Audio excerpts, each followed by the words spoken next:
हमारे साथ मनीष मंडल सर हैं। यह परिचय के मोहताज नहीं है, आईजीएमएस के सुप्रिंटेंडेंट है और गरीबों की मदद के लिए हमेशा खड़े रहते हैं। आज अपने पापा के क्लिनिक पर ये बैठे हुए हैं। सर, यहाँ पे क्यों बैठे हुए हैं, क्या कारण है? देखिए, पिताजी की इच्छा थी कि मधेपुरा के लोगों का फ़ायदा हो, मदद हो, सही सहायता सही समय पर सही जगह की मिले। और इसको ध्यान में रखते हुए मैंने डिसाइड किया कि पिताजी के नाम पे महीने के हर तीसरे रविवार को निःशुल्क सेवा दी जाए। निःशुल्क सेवा मेरी ही नहीं, मेरे साथ पूरी टीम रहती है। कभी कोई हार्ट के स्पेशलिस्ट, कभी कोई किडनी के स्पेशलिस्ट, कभी कोई कैंसर स्पेशलिस्ट, जो स्वतः निःशुल्क सेवा देना चाहते हैं वो मेरे साथ जुड़े हुए हैं। और कोशिश रही कि हर थर्ड संडे को जब हम आएँ तो मेरा तो विभाग रहेगा ही, साथ में कोई एक विभाग रहेगा जिसमें यहाँ के लोगों का फ़ायदा हो सके, और टोटली निःशुल्क होगा, कोई पैसा किससे नहीं लिया जाता है, फ्री में हम लोग देखते हैं। ये सपना किनका था और क्या कारण है ऐसा सेवा देने का? क्योंकि देखा जाता है जो बड़े अधिकारी होते हैं या बड़े डॉक्टर होते हैं, उनको अपना एक प्रोफेशन जो होता है वो निभाना पड़ता है, ऐसे कार्य में वो इन्वॉल्व नहीं होते।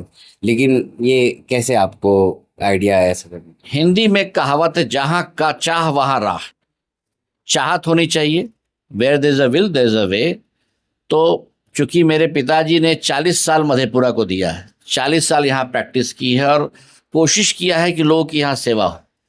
वो अमेरिका तक जा सकते थे, क्योंकि मेरा आधा परिवार अमेरिका में रहता है, तो वहाँ भी जाके अपनी सेवा दे सकते थे और अच्छा कमाई कर सकते थे। लेकिन फिर भी उन्होंने अपना घर, अपना परिवार, अपने लोगों को चुना, मधेपुरा को चुना, मधेपुरा की जनता को चुना। और हम लोग को थर्ड फोर्थ में, स्टैंडर्ड फोर्थ तो थर्ड में मैं और मेरा भाई था, तब छोड़ के यहाँ आए और तब से यहीं रह गए।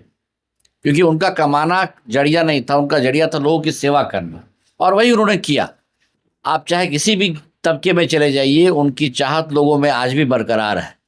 जब भी मैं यहाँ बैठता हूँ तो लोग आते हैं, लोग अपनी सेवा बताते हैं, अपनी भाव बताते हैं उनके लिए कि वो कितना गरीबों की, बेसहारों की मदद करते थे। और मैं भी उनकी सोच को आगे बरकरार रखना चाहता हूँ। मधेपुरा के लोगों से, अपनी जनता से, अपने परिवार से, आप लोग से जुड़ा रहना चाहता हूँ, ताकि लोगों का सही मायने में मदद हो। सर, मैं भी इधर ग्राउंड पे जाता हूँ, लोगों की मदद के लिए जाता हूँ, तो काफ़ी ऐसे पेशेंट मिलते हैं जिनका इलाज आईजीएमएस में हो सकता था या बड़े संस्थानों में, पटना में अगर जाते किसी सरकारी अस्पताल में फ्री में हो सकता था। लेकिन वो दलालों के चक्कर में पड़ जाते हैं, नेपाल चले जाते हैं या आसपास में दिखा लेते हैं। वो बचते भी नहीं है, इलाज भी नहीं हो पाता है, ज़मीन बेच के देना पड़ता है या भीख मांग कर देना पड़ता है। तो वैसे लोग जो पढ़े लिखे नहीं है, जिनको अधिक जानकारी नहीं है, वो क्या करे सर? हर आदमी आजकल मोबाइल की कैद में है।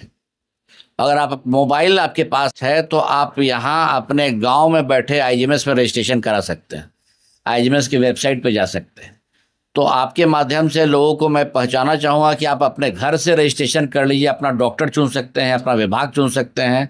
आप अगर गलत विभाग में रजिस्ट्रेशन करा लिए तो वहाँ जाके आपको फिर रेफ़र कर जाए कि किस विभाग में जाना है। और उसके ऊपर मैं खुद वहाँ सुपरिटेंडेंट हूँ, तो वहाँ मेरा जनता दरबार चलता है सुबह और शाम दोनों टाइम। सुबह में 12 से 1 और शाम में 4 से 6। मैं हर आदमी से मिलता हूँ, जो भी सेवा लेना चाहे ले दे।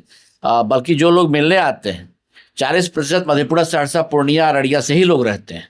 60% पूरे दूसरे जिले के रहते हैं, लेकिन 40% लोग यही रहते हैं, क्योंकि यहाँ बहुत ज़्यादा हेल्थ सर्विसेज अभी तक नहीं हैं। और मैं कोशिश करता हूँ लोगों की हेल्प करने की, जितना हो सकता है मैं करता हूँ। हाँ, मैं ये बता दूँ कि आईजीएमएस फ्री अस्पताल नहीं है, वहाँ पेड सर्विस है। कम पैसा लगता है, लेकिन पैसा लगता है। उनके लिए मदद में ये है कि उनके पास आयुष्मान कार्ड है, उनके पास अगर कोई जन्मजात बीमारी तो आरबीएस की योजना है, जिसके तहत उनका फ्री इलाज हो सकता है। तो मैं मधेपुरा और अपनी जनता के लिए हर समय खड़ा रहता हूँ। उनको जो भी मदद चाहिए वो आईजीएमएस में हमारे यहाँ से आके ले सकते हैं। ये तो बहुत सही बात इन्होंने कहा, क्योंकि हमने भी कई बार किसी पेशेंट को भेजा है, सर को एक व्हाट्सअप मैसेज चला जाता है तो सर रिस्पॉन्स करते हैं। और यहाँ पर हर महीने के तीसरे रविवार को आप अगर आएंगे तो यहाँ पर फ्री में आपको इलाज भी हो जाएगा। और अगर आपको बड़ी बीमारी है तो आपको पटना जैसे बड़े शहरों में कहाँ पे इलाज कराना है, किससे इलाज कराना है, कैसे इलाज होगा, इसकी सटीक जानकारी भी मिल जाएगी। इन्फॉर्मेटिव वीडियो है, आप इस वीडियो को ज़्यादा से ज़्यादा शेयर जरूर करें।